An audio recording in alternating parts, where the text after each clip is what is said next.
Okay, I want you to do something for me today. Really, it's not for me, it's for you, but I would love it if you would play along. Okay, I want you to imagine the most brilliant plan you have come up with for your life or for your work. Wheels spinning? Thinking about the plan? Okay. I want you to imagine that plan lying in your hands. You can put your hands out if you want. There you go. Thanks, Melissa.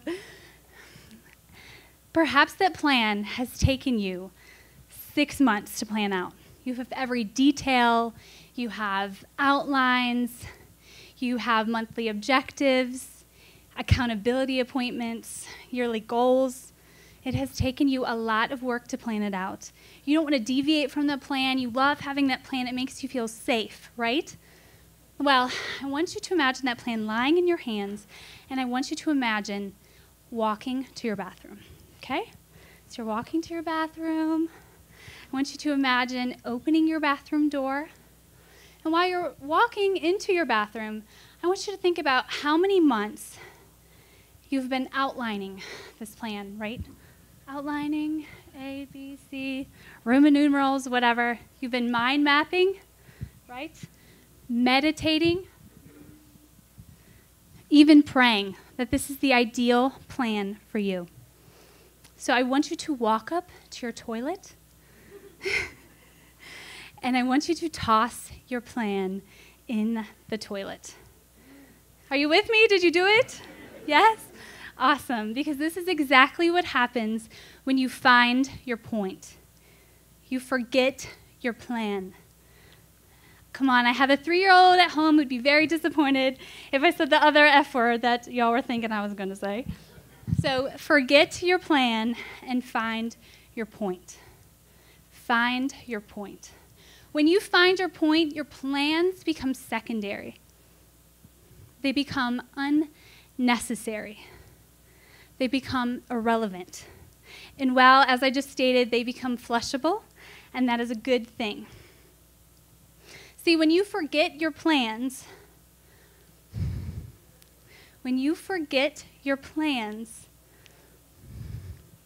everything else is just unnecessary. So I want you to forget your plans and find your point. Your point. What is your point? Your point is a jumping off stage to bring impact, okay, to create change, and ultimately make our world a better place. I am here today to spread the idea far and wide that you can forget your plans. As a matter of fact, we all know that planning is guessing, right? We're just putting down on paper what we would like to happen, and it doesn't always happen that way. And how ludicrous does it really seem for us to go through our one journey in this life, our one time in this world, by the compass of a plan, which is ultimately a guess. Your point. A point that you want to strive for. A point that you want to achieve with your life and with your work. A point that you want to put your passion and your purpose towards. Your point. When you forget your plan and find your point, you begin to create a movement. You put together your miseries, your miracles, your passion, your time, your creativity, your resources, all together to create something bigger than yourself, to create a movement. Do you remember that plan I had you flush down the toilet? Yes? Okay. So imagine how it felt for you to create that plan. Perhaps you planned it over a board meeting at Starbucks, or like me, maybe on your deck with your laptop laying out in the sun. But I'm sure it had you feeling energized and excited and enthusiastic. Well, I want you to imagine that feeling times 100 when you find your point. Because you realize, yes, my work matters. I'm fired up about something. I'm making a difference with my work. And there is no better feeling than that. I want you to step back in time with me. It was New Year's Eve 2011, and my husband and I of 4 years had just put down our Energizer bunny of a daughter to bed. And we were laying there, lavender candle burning on the dresser, already going to bed at probably what was 10:30 New Year's Eve. That's how it is when you're parents of a toddler. And I said, babe, you remember that movie that we saw a couple months ago? Fred's overworked from school, his full-time job, a bit sleep deprived. And he said, what movie are you talking about? And I said, you know, that documentary I saw about sex trafficking, the one that I cannot get off of my mind. He said, yeah, what about it? And I said, I feel like I need to put everything on hold and do something to fight that. And he said, okay, well, we'll figure something out. Fred is always supportive, always encouraging, and yet let me know that we're not going to figure it out tonight at 11 o'clock, okay?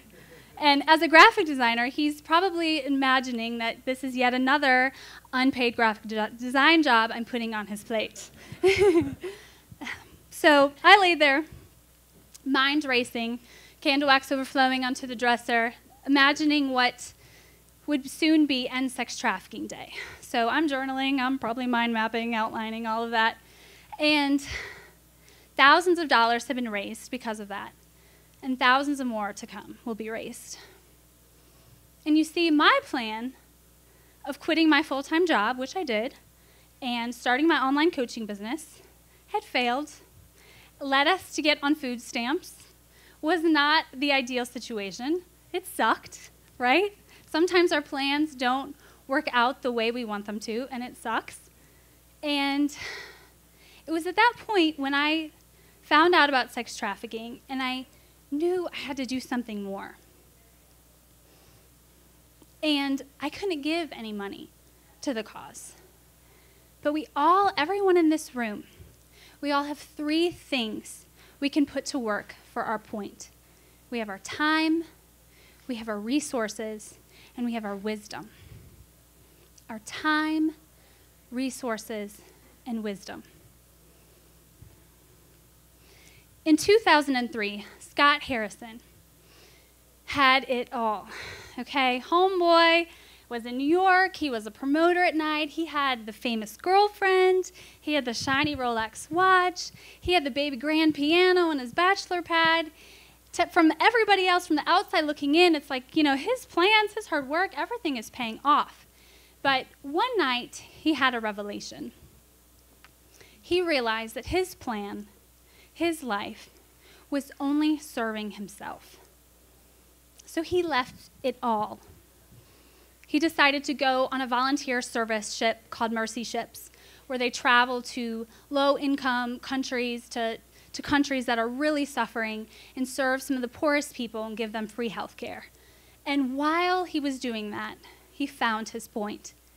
He realized that what every single one of us have sitting in this room, we all have access to clean water. These people were struggling. These people were suffering from diseases because they didn't have access to clean water. He found his point. In 2006, he started Charity Water. And to this day, 3.2 million people have access to clean water. Scott forgot his plan and found his point. Erin Weed graduated from college and moved to New York City. Her plan was to be a TV producer.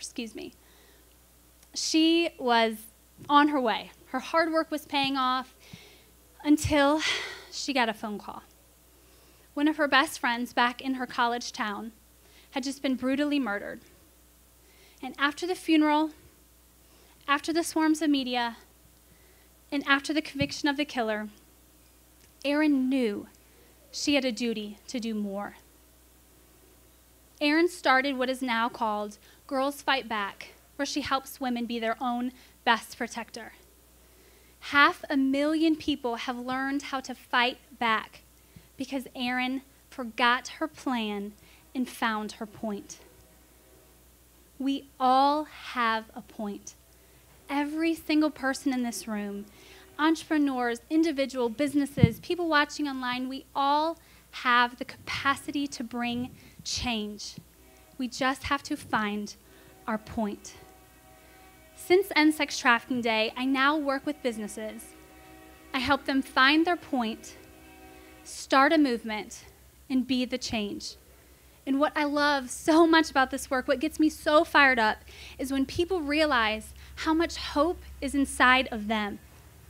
If they would just get into the mindset of, I can do good and do business.